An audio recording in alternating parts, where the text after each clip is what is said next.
शाम के 7 बज चुके हैं और वक्त हो चला है खबर दमदार का। आपके साथ मैं हूं चांदनी धवन। नमस्कार, मैं हूं आपके साथ अमित गर्ग शुक्ला। शुरुआत करते हैं एक बड़ी खबर के साथ जो लखनऊ से है। थोड़ी देर में यहां पर बड़ी बैठक शुरू होने जा रही है। आगामी त्योहारों के मद्देनजर सीएम योगी वर्चुअल कॉन्फ्रेंस के जरिए बैठक करेंगे। इस बैठक में पंचायती राज, आबकारी, पशुपालन, ऊर्जा, गृह, परिवहन समेत सभी विभागों के प्रमुख सचिव और दूसरे अधिकारी जुड़ेंगे। तो पुलिस के तमाम आला अधिकारियों के साथ सभी जिलों के डीएम और कप्तान के साथ ही स्वास्थ्य विभाग के मुख्य चिकित्सा अधीक्षक भी इस बैठक में वर्चुअल माध्यम से जुड़ेंगे। त्योहारों के मद्देनजर इस बैठक को बहुत अहम माना जा रहा है। अब से थोड़ी देर बाद ये बड़ी बैठक शुरू हो जाएगी। राजधानी लखनऊ में मुख्यमंत्री योगी आदित्यनाथ ने यह बैठक बुलाई है। वर्चुअल माध्यम से वर्चुअल कॉन्फ्रेंस के जरिए इस बैठक में पंचायती राज, इसके अलावा आबकारी, पशुपालन, ऊर्जा, साथ ही गृह विभाग, परिवहन समेत सभी विभागों के प्रमुख सचिव और इसके अलावा दूसरे अधिकारी भी जुड़ेंगे। तो वहीं पुलिस के तमाम आला अधिकारियों के साथ साथ सभी जिलों के डीएम और कप्तान के अलावा स्वास्थ्य विभाग के मुख्य चिकित्सा अधीक्षक भी इस बैठक में वर्चुअल माध्यम से जुड़ेंगे। और लखनऊ से हमारे सहयोगी राजीव हमारे साथ जुड़ गया है। राजीव, एक बड़ी बैठक होने वाली है। बताया जा रहा है कि आगामी त्योहार को देखते हुए बैठक की जाएगी। इस बैठक को लेकर क्या जानकारी मिल पा रही है? देखिए, उत्तर प्रदेश के मुख्यमंत्री योगी आदित्यनाथ अपने 5 कालिदास मार्ग पर एक अहम बैठक बुलाई है। ये बैठक उत्तर प्रदेश में होने वाले या देश में होने वाले आगामी त्योहारों में जो तैयारियां की गई हैं उसकी समीक्षा के लिए बुलाई गई है। इस बैठक में उत्तर प्रदेश के मुख्य सचिव दुर्गा शंकर मिश्र, डीजीपी विजय कुमार और प्रमुख सचिव संजय प्रसाद और स्पेशल डीजीपी प्रशांत कुमार समेत तमाम जो अफसर हैं वो इस वक्त मुख्यमंत्री आवास पर पहुंच चुके हैं। और साथ ही साथ चाहे वो ऊर्जा विभाग हो, नगर विकास विभाग हो या फिर परिवहन विभाग हो, तो चिकित्सा विभाग हो, स्वास्थ्य विभाग हो, इन सभी विभागों के अपर मुख्य सचिव और प्रमुख सचिव को भी इस बैठक में बुलाया गया है। साथ ही साथ उत्तर प्रदेश के सभी जिलों के commissioner, DM, IG, SSP, ADG, CMO और नगर आयुक्त यानी कि जितने भी प्रमुख विभाग हैं उनके सभी जिम्मेदार अफसर वीडियो कॉन्फ्रेंसिंग के जरिए इस बैठक में जुड़े हुए हैं। और मुख्यमंत्री योगी आदित्यनाथ एक एक करके राजधानी लखनऊ समेत तो आने वाले दिनों में जो त्योहार है, सबसे बड़ा त्योहार आगामी जो 14 अक्टूबर से नवरात्रि शुरू हो रही है, फिर दशहरे का त्योहार है, फिर दीपावली है, भैया दूज है और छठ जो पर्व है उसको लेकर क्या क्या पुलिस प्रशासन द्वारा तैयारी की गई है उसकी समीक्षा के लिए ये एक अहम बैठक बुलाई गई है। इसमें मुख्यमंत्री योगी आदित्यनाथ सबसे पहले समीक्षा करेंगे और फिर आवश्यक दिशा निर्देश भी जारी करेंगे। ठीक है राजीव, आप इस बैठक पर नजर बनाए रखिएगा। आपके पास अपडेट के लिए आएंगे। बहुत बहुत शुक्रिया आपका हमारे साथ जुड़ने के लिए और जानकारी हम तक पहुंचाने के लिए।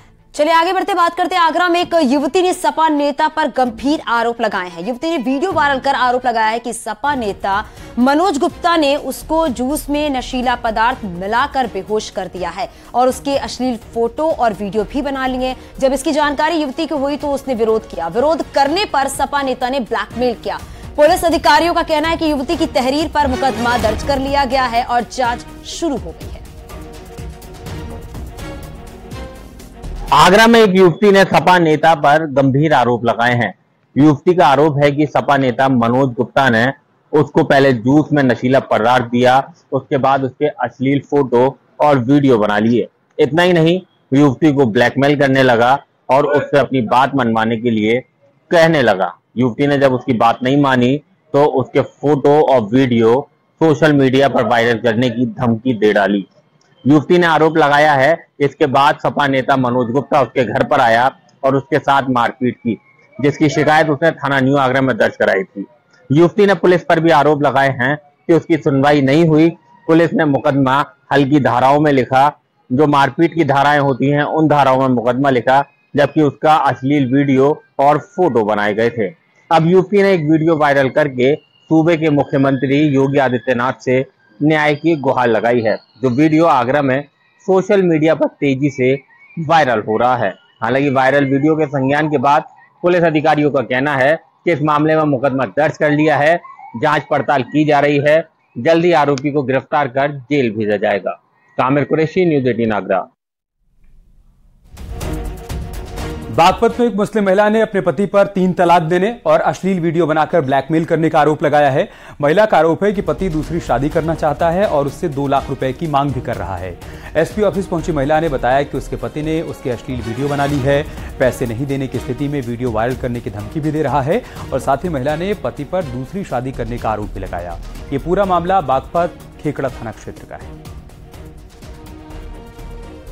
सर, मैं अपने न्याय के लिए आई हूँ, मुझे न्याय चाहिए। मेरे साथ बहुत गलत हो रहा है। मेरी शादी हुई थी 28 जून को।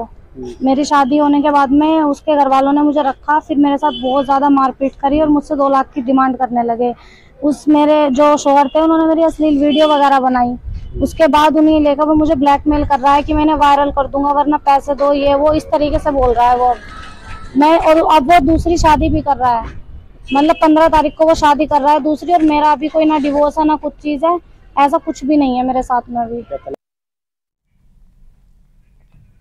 रामपुर से इस वक्त की बड़ी खबर मिल रही है। कारतूस कांड में बड़ा फैसला सामने आया है। सभी 24 पुलिसकर्मी जो है वो दोषी करार दिए गए हैं। एडीजीसी प्रताप मौर्य ने यह फैसला सुनाया है। 10 अप्रैल 2010 से यह पूरा मामला जुड़ा हुआ बताया जा रहा है। एसटीएफ की टीम ने सीआरपीएफ के 2 हवलदारों को गिरफ्तार किया था। एसटीएफ ने इनके कब्जे से भारी मात्रा में कारतूस, इंसास राइफल और नकदी बरामद की थी। इन दोनों हवलदारों की निशानदेही पर इलाहाबाद, मुरादाबाद, बस्ती, गोंडा, बनारस सहित कई जिलों से पुलिस पीएसी के आरमुरार को भी गिरफ्तार किया गया था। ये जो अरेस्टिंग हुई थी, पहली अरेस्टिंग, वो 29/4/2010 को इनकी अरेस्टिंग की गई थी 3 लोगों की। इनके खिलाफ जो बरामदगी हुई थी, बरामदगी के आधार पर थाना सिविल लाइन जनपद रामपुर में मुकदमा पंजीकृत कराया था एसटीएफ के एसआई अमोद कुमार सिंह ने। और उसके बाद में विवेचना के दौरान इन लोगों के काफ़ी नाम प्रकाश में आते रहे। जो एक डायरी बरामद हुई थी, डायरी के आधार पर कुछ मोबाइल्स नंबर, कुछ फ़ोन नंबर, कुछ खाते नंबर उसमें दर्ज थे और उन्हीं के आधार पर विवेचना को आगे बढ़ाते हुए 25 लोगों के खिलाफ चार्जशीट दाखिल की गई थी, जिसमें अभियोजन द्वारा 9 साक्षी प्रस्तुत किए गए और आज अदालत ने उनको दोषी माना है। और एक बड़ी खबर कासगंज से है। बुजुर्ग ने खुदकुशी की कोशिश की है। केरोसिन डालकर खुदकुशी की कोशिश की है बुजुर्ग ने। मौजूद पुलिस वालों ने मौके पर उसको बचा लिया। पुलिस पर कार्रवाई नहीं करने का आरोप लगाया है बुजुर्ग ने। कोतवाली गज डुडवारा परिसर का मामला है। पीड़ित की बेटी को नामजद व्यक्ति पर भगा ले जाने का आरोप था। करीब 1 महीने बीत जाने के बाद भी पुलिस ने कोई कार्रवाई नहीं की थी और इस बात से आहत होकर बुजुर्ग ने यहां पर अपने ऊपर केरोसिन छिड़क लिया। आग लगाने की कोशिश की लेकिन मौके पर मौजूद लोगों ने बचा लिया। जो पुलिसकर्मी वहां पर मौजूद थे उन्होंने उस बुजुर्ग को यह करने से रोक दिया।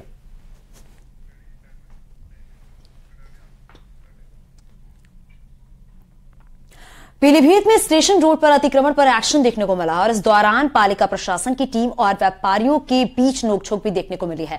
दरअसल व्यापारियों ने नालों के ऊपर पक्का निर्माण कर लिया था, जिस पर पालिका प्रशासन ने तुड़वा दिया है। इसके साथ ही अवैध अतिक्रमण पर व्यापारियों के चालान भी काटे गए।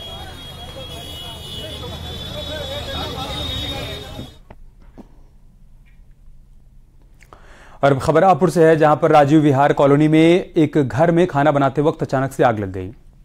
रसोई में आग लगने के बाद सिलेंडर ने आग पकड़ ली और जोरदार धमाका हो गया, जिससे पूरा मकान क्षतिग्रस्त हो गया। हादसे में घर में मौजूद एक महिला भी घायल हो गई, जिसे अस्पताल में भर्ती करवाया गया।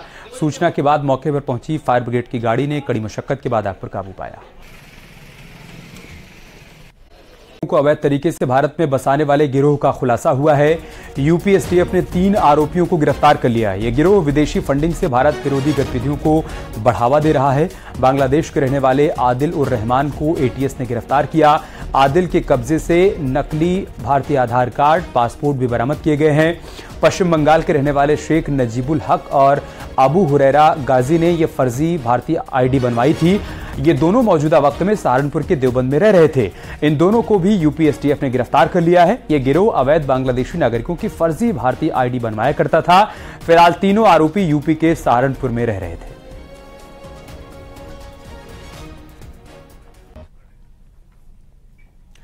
गाजियाबाद में देश की पहली हाई स्पीड रैपिड एक्स का उद्घाटन होने वाला है। प्रधानमंत्री के कार्यक्रम के मद्देनजर तमाम तैयारियों का जायजा लेने के लिए उत्तर प्रदेश के सीएम योगी आदित्यनाथ गाजियाबाद पहुंचे। उन्होंने तैयारियां और सुरक्षा के इंतजाम का जायजा लिया है।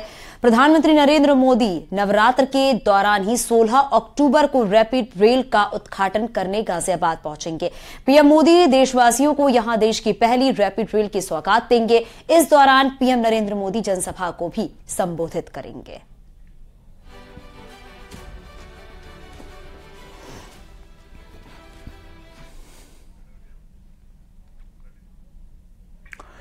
इससे पहले सीएम योगी ने हरियाणा के रोहतक में महंत चांदनाथ की मूर्ति प्राण प्रतिष्ठा समारोह में शिरकत की।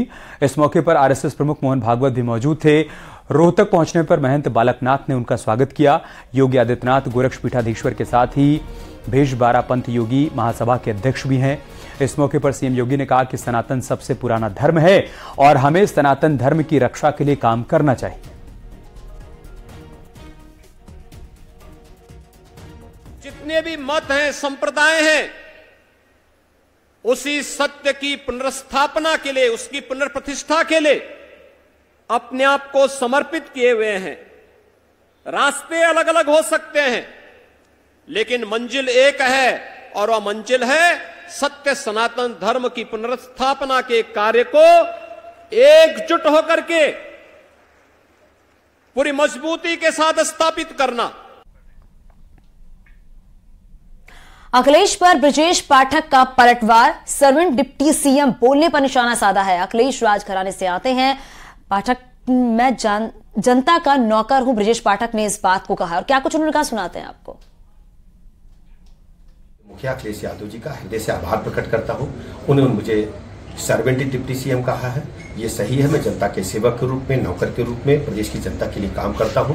जबकि अखिलेश यादव जी राजघराने से आते हैं, राजाओं की तरह व्यवहार करते हैं। उनके पिताजी प्रदेश के मुख्यमंत्री कई बार रहे हैं, वो स्वयं प्रदेश के मुख्यमंत्री रहे हैं। और मैं अखिलेश यादव जी को इस बात के लिए धन्यवाद अदा करता हूं, आभार प्रकट करता हूं कि उन्होंने मुझे सर्वेंट डिप्टी सीएम माना है। बहुत बहुत धन्यवाद।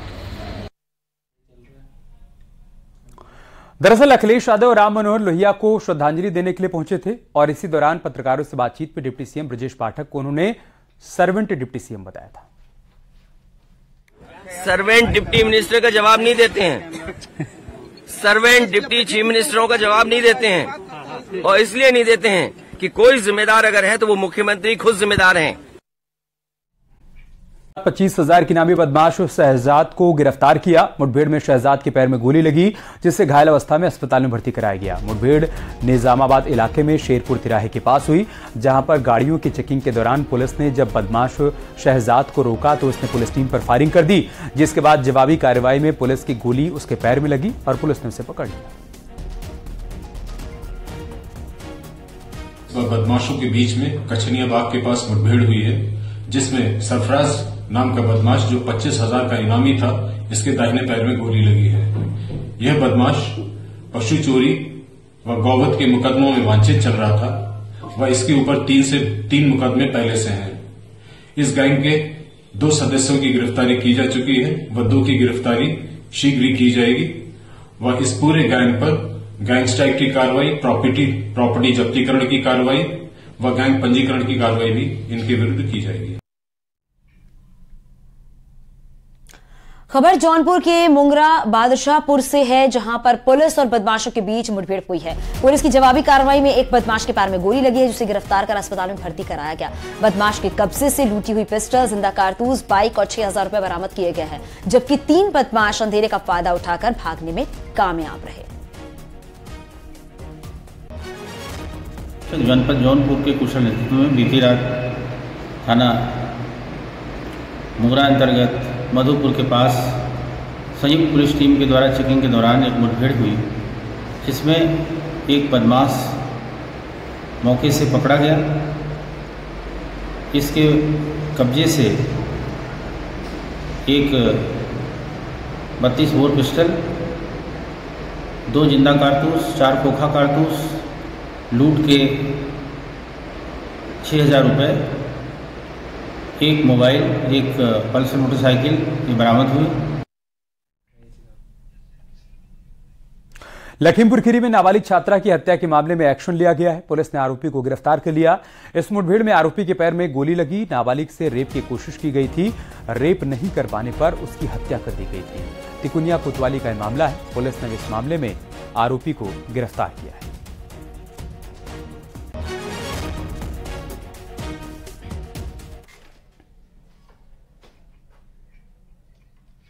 गाजियाबाद के मोदीनगर इलाके में ट्यूशन से घर लौट रही नाबालिग छात्रा से छेड़छाड़ का मामला सामने आया है। बताया जा रहा है कि आरोपी रिजवान सहित 3 लोगों ने छात्रा से छेड़छाड़ की घटना को अंजाम दिया और विरोध करने पर मारपीट की। पीड़िता की शिकायत पर पुलिस ने तीनों आरोपियों के खिलाफ मुकदमा दर्ज कर जांच शुरू कर दी है। थाना मोदीनगर पर यह सूचना दी गई कि शाम को जब उनकी पुत्री ट्यूशन से वापस आ रही थी तो रास्ते में रिजवान, शोएब और सानू नाम के 3 व्यक्तियों द्वारा उनकी पुत्री के साथ बदतमीजी की गई तथा जब इनके पड़ोसी ने इसका विरोध किया तो इन व्यक्तियों द्वारा उनके साथ मारपीट की गई। इस सूचना के आधार पर थाना मोदीनगर पर सुसंगत धाराओं में अभियोग पंजीकृत किया गया है तथा मुख्य अभियुक्त रिजवान को हिरासत में लिया गया है। इसमें अन्य अभियुक्तों की गिरफ्तारी हेतु टीमें लगाई गई हैं।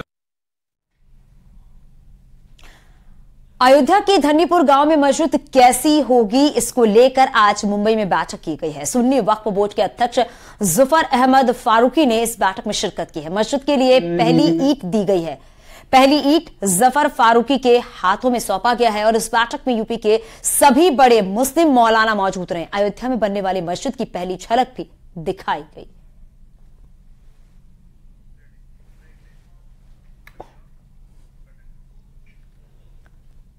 यहां रुक रहे हैं छोटे से ब्रेक के लिए, जल्द लौटते हैं।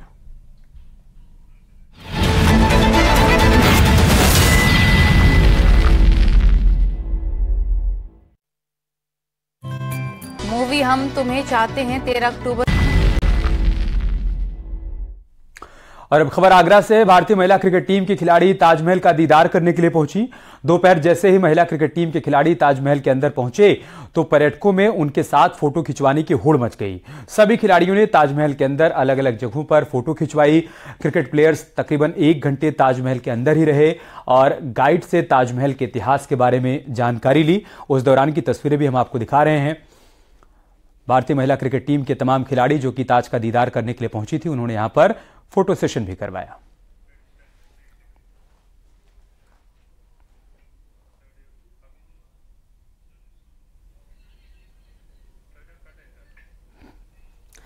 दिल्ली में कार लूट के दौरान ड्राइवर की खौफनाक हत्या के मामले में मेरठ कनेक्शन सामने आया है। कार लूटने के बाद लुटेरे मेरठ में कार को बेचने के लिए आए थे, जिसकी सूचना पर पुलिस ने लुटेरे को गिरफ्तार कर लिया है। मिराज और आसिफ नाम के 2 लुटेरे गिरफ्तार किए गए हैं, जिनके कब्जे से लूटी गई कार बरामद हुई है। दोनों पहले भी कई बार लूट को अंजाम दे चुके हैं। दरअसल दिल्ली में इन दोनों बदमाशों ने कार लूटने के बाद ड्राइवर को कई किलोमीटर तक घसीटा था, जिससे ड्राइवर की दर्दनाक मौत हो गई थी, जिसका सीसीटीवी भी सामने आया था।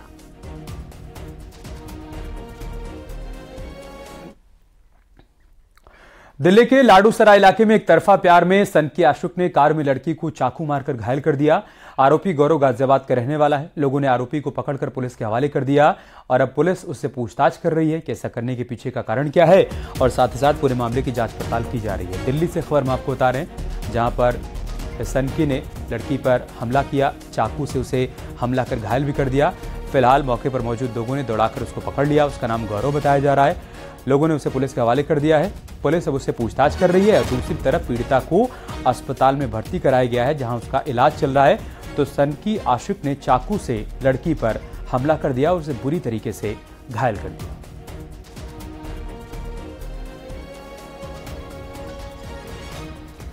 तो दिल्ली के लाडूसराय इलाके की पूरी वारदात बताई जा रही है, जहां पर पीड़ित का अस्पताल में इलाज चल रहा है। हालांकि आरोपी को भी अब पकड़ लिया गया है, पुलिस के हवाले कर दिया गया है। सनकी आशिक किस तरीके से लोगों ने दौड़ा के आरोपी को पकड़ा है, क्योंकि आरोपी ने लड़की पर चाकू से हमला किया। और चलिए इसके साथ ही यूपी की खबरों में इतना ही। अब रुक करते हैं उत्तराखंड की खबरों का, लेकिन उससे पहले नजर हेडलाइंस पर।